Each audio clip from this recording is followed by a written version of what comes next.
ಇವತ್ತು ಚರ್ಚಿಗೆ ಹೋಗೋಣ ಅಮ್ಮ. ಮುಂದಿನ ವಾರ ಹೋಗೋಣ ಕಣೋ. ಇದನ್ನೇ ತಾನಮ್ಮ ಹೋದ ವಾರನೂ ಹೇಳಿದ್ರಿ. ನಾವು ಚರ್ಚಿಗೆ ಹೋಗ್ತಿಲ್ಲ ಅಷ್ಟೇ, ಆದರೆ ದೇವರು ನುಡುಕ್ದಲ್ಲೇ ಏನಿಲ್ವಲ್ಲ. ಹೌದು, ಇಷ್ಟೊಂದು ಅರ್ಜೆಂಟ್ನಾ? ಒಂದಿನಾದ್ರೂ ಚರ್ಚಿಗೆ ಹೋಗ್ಬೇಕಾದ್ರೆ ತೋರಿಸಿದಾರ? ಏನೋ ಗುಣ್ಗುಡ್ತಿದ್ಯಾ? ಏನು ಇಲ್ಲಮ್ಮ, ಇವಾಗ ಹೊಟ್ಬಿಡ್ತೀನಿ ಅಂತ ಹೇಳ್ದೆ. ನಮ್ಮ ಮೊರೆ ಕೇಳಲ್ಪಡುವಂಥ ಸ್ಥಳ, ನಮ್ಮ ವಿಜ್ಞಾಪನೆಗಳಿಗೆ ಉತ್ತರ ಕೊಡುವ ಸ್ಥಳ ಆಲಯ. ಕರ್ತನು ನಿಮ್ಮ ಕಣ್ಣೀರನ್ನು ಒರೆಸುವಂತೆ, ದೇವರೇ ನಿಮಗೆ ಸಮಾಧಾನ ಸಂತೋಷ ಕೊಡಲು, ನಿಮ್ಮ ಕೊರತೆಗಳನ್ನೆಲ್ಲ ದೇವರು ತುಂಬಿಸಬೇಕೆಂದರೆ ಆಲಯಕ್ಕೆ ಹೋಗುವುದನ್ನು ಬಿಟ್ಟು ಬಿಡಬೇಡಿರಿ.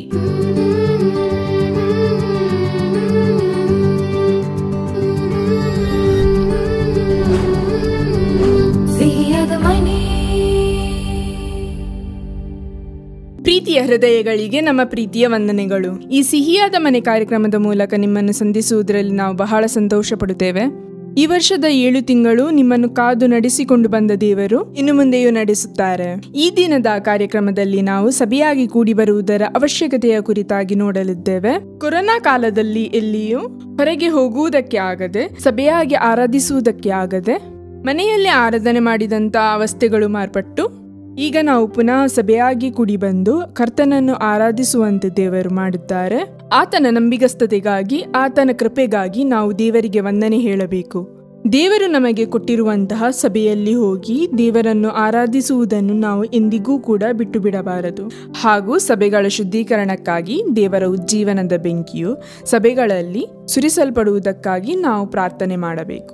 ಕಡೆಕಾಲದ ಉಜ್ಜೀವನವು ಸಭೆಗಳಿಂದಲೇ ಆರಂಭವಾಗಲಿದೆ. ಇದನ್ನು ಅರಿತಂತ ಸೈತಾನನು ಸಭೆಗಳಿಗೆ ವಿರೋಧವಾಗಿ ಅನೇಕ ಕಾರ್ಯಗಳನ್ನು ಮಾಡುತ್ತಾ ಇದ್ದಾನೆ. ನಾವು ಪ್ರಾರ್ಥನೆ ಮಾಡುವುದಾದರೆ ದೇವರು ಖಂಡಿತವಾಗಿ ಜಯ ಕೊಡುವರು.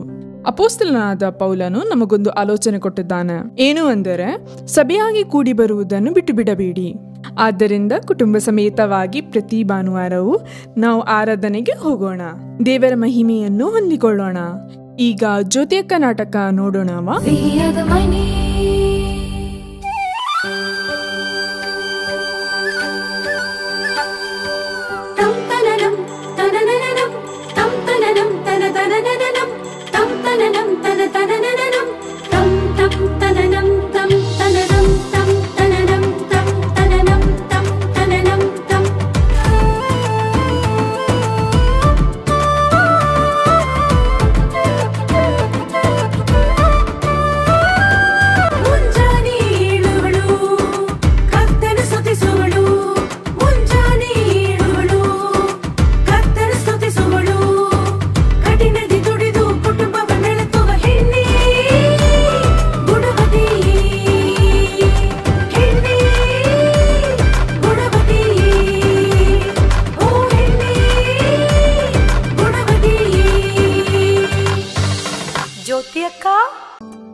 ಏನ್ರಿ, ಹೇಗಿದ್ದೀರಾ? ಚೆನ್ನಾಗಿದ್ದೀನಮ್ಮ. ಆದರೆ ವಾಯ್ಸ್ ಯಾಕೋ ಡಲ್ ಆಗಿದೆಯಲ್ಲ, ಏನಾದರೂ ಹುಷಾರಿಲ್ವಾ? ಆ ಥರ ಏನಿಲ್ಲಮ್ಮ, ಆಫೀಸಲ್ಲೇ ಸ್ವಲ್ಪ ಸಮಸ್ಯೆ. ಆಫೀಸಲ್ಲಿ ಸಮಸ್ಯೆನಾ? ಏನ್ರಿ, ಏನಾಯ್ತು? 4 ತಿಂಗಳಿಂದ ಸಂಬಳ ಕೊಟ್ಟಿಲ್ಲಮ್ಮ. ಯಾವಾಗ ಕೇಳಿದ್ರು ಅದು ಇದು ಅಂತ ಹೇಳಿತಾನೆ ಇದ್ದಾರೆ. ಇವಾಗ ಬಂದ್ಬಿಡುತ್ತೆ ಅವಾಗ ಬಂದ್ಬಿಡುತ್ತೆ ಅಂತ ಹೇಳಿನೇ ಇವಾಗಲೇ 4 ತಿಂಗಳಾಗೋಗ್ಬಿಟ್ಟಿದೆ. ಇವಾಗ ಏನ್ರಿ ಮಾಡ್ತೀರಾ? ಅದೇಮ್ಮ, ನನಗೂ ಅರ್ಥ ಆಗ್ತಿಲ್ಲ. ಇರುವಂತ ಜಾಗದ್ದು ಬಾಡಿಗೆನೂ ಇನ್ನೂ ಕೊಟ್ಟಿಲ್ಲ. ಬರೀ ಗೊಂದಲವಾಗಿದೆ. ಏನು ಅಂದ್ರೆ, ಬೇಕಾದ್ರೆ ನಾನು ನನ್ನ ಕೈಲಿರೋ ದುಡ್ಡನ್ನ ನಿಮ್ಮ ಅಕೌಂಟ್ಗೆ ಹಾಕ್ಬಿಡ್ಲಾ? ಹಾಕ್ಬಿಡಮ್ಮ. ಆದ್ರೆ ನಿನಗೆ ಕಷ್ಟ ಆಗಲ್ವಾ? ಕಷ್ಟ ಎಲ್ಲ ಏನೂ ಇಲ್ಲ ರೀ, ನೀವಲ್ಲಿ ಕಷ್ಟ ಪಡಬಾರ್ದಲ್ಲ. ಸರಿಮ್ಮ, ನಾನು ನಿಂಗೆ ಆಮೇಲೆ ಫೋನ್ ಮಾಡ್ತೀನಿ.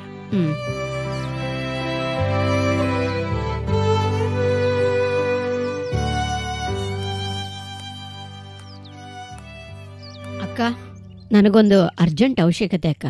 ನೀವು ಕೊಡ್ತೀನಿ ಅಂತ ಇಸ್ಕೊಂಡಿರೋ ದುಡ್ಡನ್ನ ವಾಪಸ್ ಕೊಟ್ಟಿದ್ರೆ ಚೆನ್ನಾಗಿರೋದು. ಏನಮ್ಮ ನೀನು ಈ ಥರ ದಿಢೀರ್ ಅಂತ ಕೇಳಿದ್ರೆ ನಾನು ಎಲ್ಲಿ ಹೋಗೋದು? ಇಲ್ಲ ಅಕ್ಕ, ನನ್ನ ಹಸ್ಬೆಂಡ್ಗೆ 4 ತಿಂಗಳಿಂದ ಸಂಬಳ ಹಾಕಿಲ್ಲ, ತುಂಬಾ ಕಷ್ಟಪಡ್ತಿದ್ದಾರೆ. ಅವ್ರಿಗೆ ಹಣ ಕಳಿಸ್ಬೇಕಿತ್ತು, ಅದಕ್ಕೆ ಅರ್ಜೆಂಟ್ ಕೇಳ್ತಾ ಇದ್ದೀನಿ. ನಾನು ಕಷ್ಟಪಡ್ತಾನೆ ಇದ್ದೀನಿ, ನಿನ್ನ ಹಣನ ನಾನು ಯಾಮರ್ಸಲ್ಲಮ್ಮ, ಬೇಗ ಕೊಟ್ಬಿಡ್ತೀನಿ. ತುಂಬ ಅರ್ಜೆಂಟ್ ಅಕ್ಕ. ಏನಮ್ಮ ನೀನು ಹೇಳಿದ್ನೇ ಪದೇ ಪದೇ ಹೇಳ್ತಾ ಇದೀಯಾ?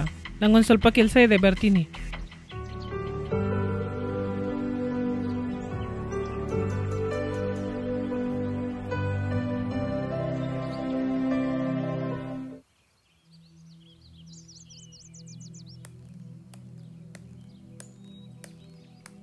ಏನ್ ಮೇಡಮ್ 2 ತಿಂಗಳಿಂದ ಮನೇಲೊಂದು ಕಟ್ಟಿಲ್ಲ? ನಮ್ಮ ಯಜಮಾನ್ರಿಗೆ ಆಫೀಸಲ್ಲಿ ಸಂಬಳ ಕೊಟ್ಟಿಲ್ಲ, ಅದಕ್ಕೇನೆ ನನಗೆ ಕಟ್ಟಕ್ಕಾಗಿಲ್ಲ. ಏನಮ್ಮ, ನಿಮ್ಮ ಯಜಮಾನ್ರ ಆಫೀಸಲ್ಲಿ ಸಂಬಳ ಕೊಟ್ಟಿಲ್ಲ ಅಂತ ನನ್ನ ಆಫೀಸಲ್ಲಿ ಹೇಳಕ್ಕಾಗುತ್ತಾ? ಕ್ಯಾಕ್ರಿಸ್ತಾನ ಮುಖಕ್ಕೆ ಅಲ್ವಾ? ಪರಿಸ್ಥಿತಿನ ಸ್ವಲ್ಪ ಅರ್ಥ ಮಾಡ್ಕೊಳ್ಳಿ. ಪರಿಸ್ಥಿತಿ ಅರ್ಥ ಮಾಡ್ಕೊಳಕ್ ನಾನು ಬ್ಯಾಂಕ್ ನಡೆಸ್ತಾ ಇದ್ದೀನಿ. ನಾನು ಬ್ಯಾಂಕಲ್ಲಿ ವರ್ಕ್ ಮಾಡೋ ಸ್ಟಾಫ್ ಅಮ್ಮ. ನನ್ನ ಪರಿಸ್ಥಿತಿನ ನೀವು ಸ್ವಲ್ಪ ಅರ್ಥ ಮಾಡ್ಕೋಬೇಕು. ನಾನೀಗ ಏನ್ ಮಾಡ್ಲಿ ಹೇಳಿ? ಮುಂದಿನ ತಿಂಗಳು ಸೇರ್ಸ್ ಕಟ್ಬಿಡಿ. ಮುಂದಿನ ತಿಂಗಳು ಇಷ್ಟೇ ತಾಳ್ಮೆಯಿಂದ ಮಾತಾಡ್ತೀನಿ ಅಂತ ಎದುರು ನೋಡ್ಬೇಡಿ. ಹೇಳ್ಬಿಡ್ರಿ, ನೋಡ್ಕೊಳ್ಳಿ.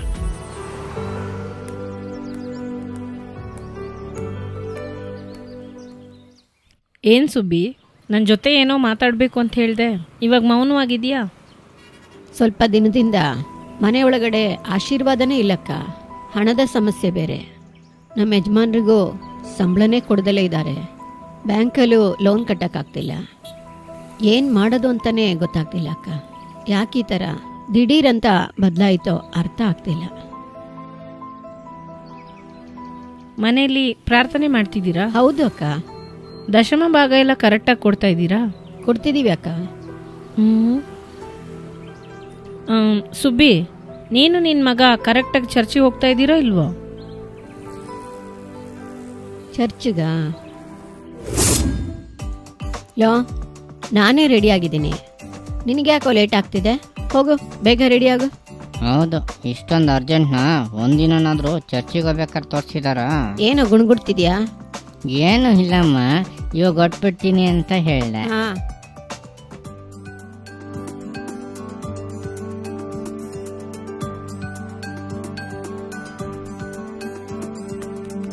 ಅಮ್ಮ ಎದ್ದಳಿ ಅಮ್ಮ. ಮಲ್ಕೊಳ್ಳೋ. ಇವತ್ತು ಸಂಡೇ ತಾನೆ, ಚೆನ್ನಾಗಿ ಮಲ್ಕೊಂಡು ನಿದ್ದೆ ಮಾಡೋಣ. ಚರ್ಚಿಗೆ ಹೋಗೋದ್ ಬೇಡವಮ್ಮ? ಮುಂದಿನ ವಾರ ನೋಡ್ಕೊಳ್ಳೋಣ. ಇವಾಗ ಸುಮ್ಮನೆ ಮಲ್ಕೊ. ನನಗೆ ಕಾಫಿನಾದ್ರೂ ಮಾಡ್ಕೊಡಿ ಅಮ್ಮ. ಎದ್ದಳಿ ಅಮ್ಮ.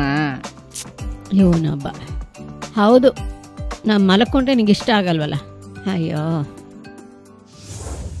ಅಮ್ಮ, ಹ್ಞೂ ಇವತ್ತು ಚರ್ಚಿಗೆ ಹೋಗೋಣ ಅಮ್ಮ? ಮುಂದಿನ ವಾರ ಹೋಗೋಣ ಕಣೋ. ಇದನ್ನೇ ತಾನಮ್ಮ ಹೋದ ವಾರನೂ ಹೇಳಿದ್ರಿ. ನಾವು ಚರ್ಚಿಗೆ ಹೋಗ್ತಿಲ್ಲ ಅಷ್ಟೇ, ಆದರೆ ದೇವರು ನುಡುಕ್ದಲ್ಲೇ ಏನಿಲ್ವಲ್ಲ. ತಗೋ, ಕಾಫಿ ಕುಡಿ.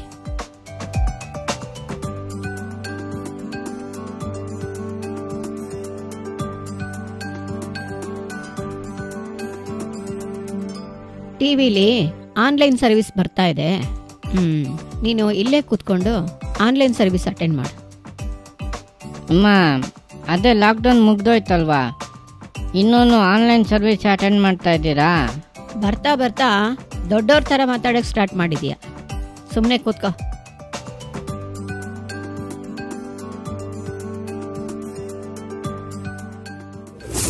ಏನು ಸುಬ್ಬಿ, ನಾನು ಕೇಳಿದ ಪ್ರಶ್ನೆಗೆ ಏನು ಉತ್ತರನೇ ಕೊಟ್ಟಿಲ್ಲ? ಚರ್ಚಿಗೆ ಹೋಗಿ ತುಂಬ ದಿನ ಆಯ್ತಕ್ಕ. ನಿನ್ನ ಗಂಡನಾದರೂ ಚರ್ಚಿಗೆ ಸರಿಯಾಗಿ ಹೋಗ್ತಾ ಇದ್ದಾರೋ ಇಲ್ವೋ? ಮತ್ತಿನ್ನೇನಮ್ಮ, ಮನೆ ಒಳಗಡೆ ಕಷ್ಟ ಬರ್ದಲೇ ಇರುತ್ತಾ? ಸಭೆಯಾಗಿ ಕೂಡಿ ಬರೋದನ್ನ ಬಿಟ್ಟು ಬಿಡಬೇಡಿ ಅಂತ ವಾಕ್ಯ ಹೇಳುತ್ತೆ. ಅದು ಹೇಗಮ್ಮ ನಿಮಗೆ ಚರ್ಚ್ಗೆ ಹೋಗ್ದಲೇ ಇರೋಕ್ಕಾಗುತ್ತೆ? ನಿಮ್ಮ ಮನಸ್ಸಾಕ್ಷಿ ಚುಚ್ಚಲ್ವ ಏನು? ಅಕ್ಕ, ಚರ್ಚಿಗೆ ಹೋಗಿಲ್ಲ ಅಂತಂದ್ರೂ ಆನ್ಲೈನ್ ಸರ್ವಿಸ್ ಅಟೆಂಡ್ ಮಾಡ್ತೀನಕ್ಕ. ಸುಬ್ಬಿ, ಆನ್ಲೈನ್ ಸರ್ವಿಸು ನೇರವಾಗಿ ಚರ್ಚ್ಗೆ ಹೋಗೋದು ಎರಡು ಒಂದೇನಮ್ಮ? ನೀನು ಆನ್ಲೈನ್ ಸರ್ವಿಸಲ್ಲಿ ಹೇಗಿರ್ತೀಯಾ? ಆಲಯದಲ್ಲಿರೋ ಥರ ನಿನಗೆ ಭಯಭಕ್ತಿಯಿಂದ ಇರೋಕ್ಕಾಗುತ್ತಾ? ನೀನು ಆನ್ಲೈನ್ ಸರ್ವಿಸಲ್ಲಿ ಇದೆಯಾ ಅಂತ ಅನ್ಕೋ. ನಿನಗೊಂದು ಫೋನ್ ಬರುತ್ತೆ. ನೀನೇನು ಮಾಡ್ತೀಯಾ? ಸರ್ವಿಸ್ನ ಸ್ಟಾಪ್ ಮಾಡಿಬಿಟ್ಟು ಹೋಗಿ ಫೋನಲ್ಲಿ ಮಾತಾಡ್ಬಿಟ್ಟು ಬಂತಾನೆ ನೋಡ್ತೀಯಾ? ಅಡುಗೆ ಮಾಡ್ಕೊಂಡೇನೆ ಆನ್ಲೈನ್ ಸರ್ವಿಸ್ನ ಅಟೆಂಡ್ ಮಾಡ್ತೀಯಾ? ಹೌದು ತಾನೆ? ಆನ್ಲೈನ್ ಸರ್ವಿಸಿಗೂ ಆಲಯದಲ್ಲಿ ಹೋಗಿ ಕರ್ತನನ್ನು ಆರಾಧಿಸುವುದಕ್ಕೂ ತುಂಬ ವ್ಯತ್ಯಾಸ ಇದೆ ಅಮ್ಮ. ಯಾವತ್ತಾದರೂ ನಿನಗೆ ಸರ್ವಿಸ್ನ ಅಟೆಂಡ್ ಮಾಡೋಕ್ಕಾಗಲಿಲ್ಲ ಅಂದರೆ ಆಗ ನೀನು ಆನ್ಲೈನ್ ಸರ್ವಿಸ್ನ ಅಟೆಂಡ್ ಮಾಡು, ಅದರಲ್ಲೇನು ತಪ್ಪಿಲ್ಲ. ಮನೇಲಿ ವಯಸ್ಸಾದವರು ಆಗದೇ ಇರೋರೆಲ್ಲ ಇರ್ತಾರೆ, ಅವರಿಗೆ ಅದು ಪ್ರಯೋಜನ ಆಗುತ್ತೆ. ನೀನು ಮಾತ್ರ ಅಲ್ಲ ಸುಬ್ಬಿ, ಇವತ್ತು ತುಂಬ ಜನ ಸಂಡೇ ಚರ್ಚಿಗೆ ಹೋಗೋದೇ ಇಲ್ಲ. ಚರ್ಚಿಗೆ ಹೋಗೋದೇ ದೊಡ್ಡ ಕಷ್ಟ ಅನ್ಕೋಬಿಡ್ತಾರೆ. ಅದು ಎಷ್ಟು ದೊಡ್ಡ ತಪ್ಪು ಅಂತ ತಿಳಿದೇಲೇ ಇದ್ದಾರೆ. ಕರ್ತನ ಆಶೀರ್ವಾದ ಮನೆ ಒಳಗಡೆ ಬಂದ ತಕ್ಷಣನೇ ದೇವರನ್ನ ಹುಡುಕೋದನ್ನೇ ಮರೆತು ಬಿಡ್ತಾರೆ. ನಿನ್ನ ಗಂಡನೂ ಕೂಡ ಹಾಗೆ ತಾನೆ? ಆಶೀರ್ವಾದ ಬಂದಿದ ತಕ್ಷಣ ಆಲಯಕ್ಕೆ ಹೋಗೋದನ್ನೇ ಬಿಟ್ಬಿಟ್ರು. ಈಗ ದೇವರು ಆಶೀರ್ವಾದದಲ್ಲೇ ಕೈ ಹಾಕ್ಬಿಟ್ಟಿದ್ದಾರೆ ನೋಡು. ಮೊದಲು ನಿಮ್ಮ ತಪ್ಪನ್ನು ಅರಿತು ದೇವ್ರ ಬಳಿ ಕ್ಷಮಾಪಣೆ ಕೇಳಿ, ಖಂಡಿತವಾಗಿ ಸಭೆಗೆ ಹೋಗಿ. ಆಮೇಲೆ ನೋಡು, ನಿಮ್ಮ ಮನೆ ಒಳಗಡೆ ಆಶೀರ್ವಾದ ಬರುತ್ತೆ. ಸರಿ ಅಕ್ಕ. ಸರಿ, ಟೀ ಆರು ಹೋಗುತ್ತೆ, ಕುಡ್ಕೋ.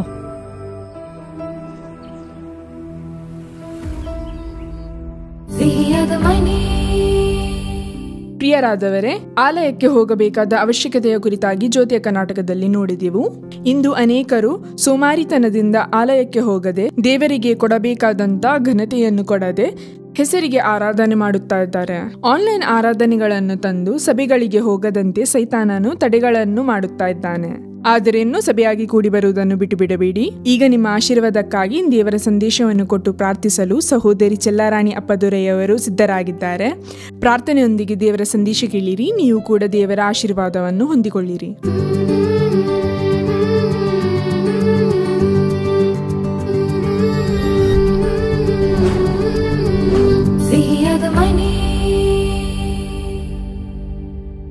ಯೇಸು ಕ್ರಿಸ್ತನ ಮಧುರವಾದ ನಾಮದಲ್ಲಿ ನಿಮ್ಮೆಲ್ಲರಿಗೂ ಪ್ರೀತಿಯ ವಂದನೆಗಳನ್ನು ತಿಳಿಸುತ್ತೇನೆ.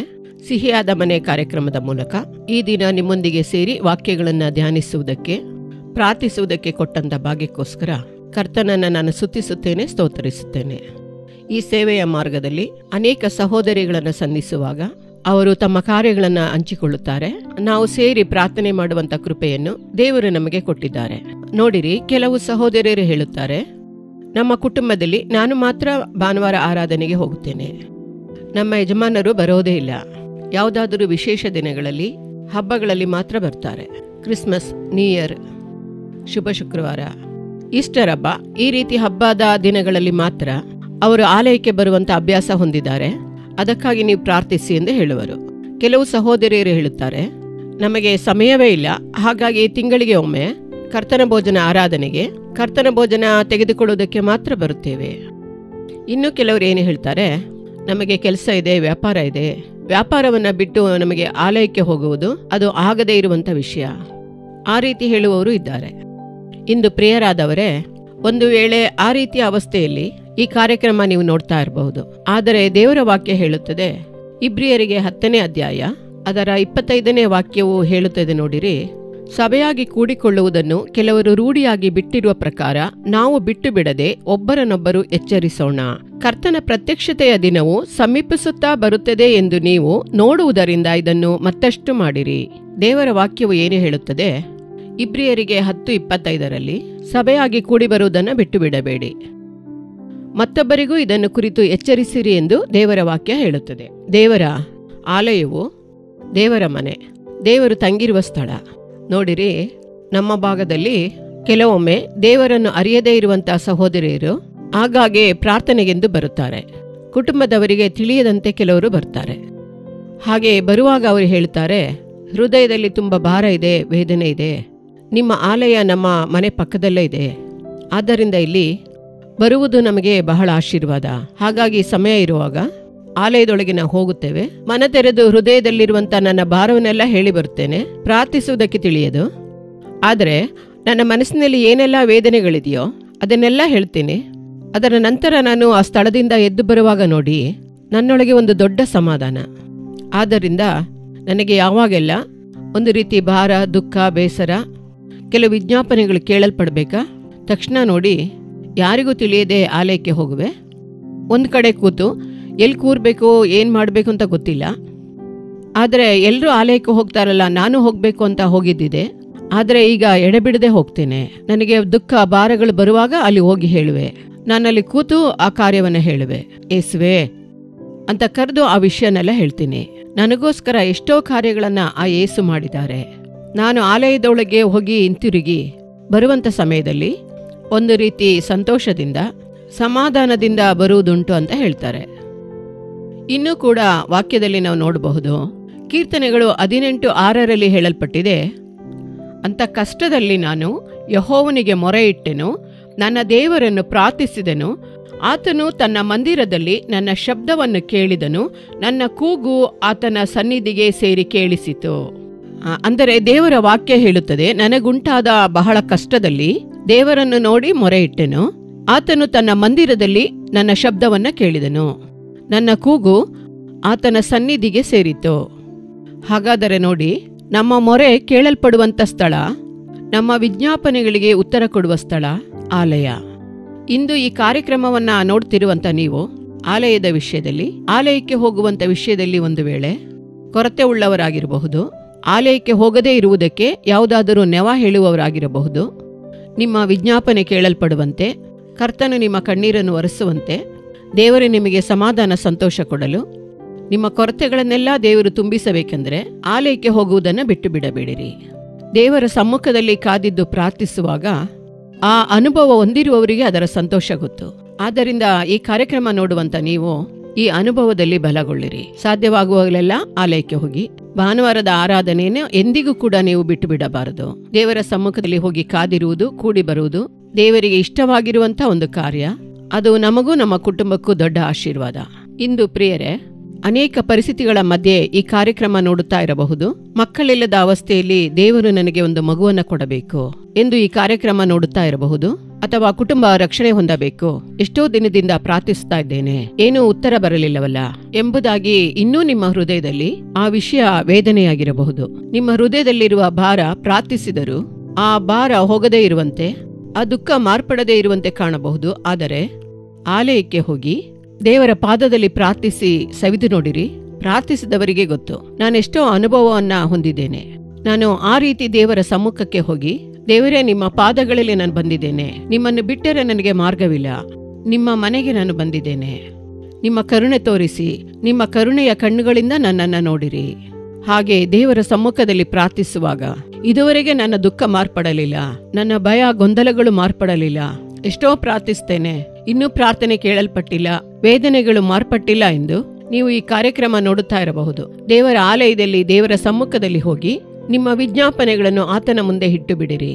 ಕರ್ತನು ನಿಮ್ಮ ಎಲ್ಲಾ ವಿಜ್ಞಾಪನೆಗಳಿಗೂ ಕರ್ತನು ಉತ್ತರ ಕೊಡುವನು. ನೋಡಿರಿ, ಒಂದು ವಾಕ್ಯ ಹೇಳುತ್ತದೆ, ಕೀರ್ತನೆಗಳು 36:8 ಈ ರೀತಿಯಾಗಿ ಹೇಳುತ್ತದೆ, ನಿನ್ನ ಮಂದಿರದ ಸಮೃದ್ಧಿಯಿಂದ ಅವರನ್ನು ತೃಪ್ತಿಪಡಿಸುತ್ತಿ ಎಂದು.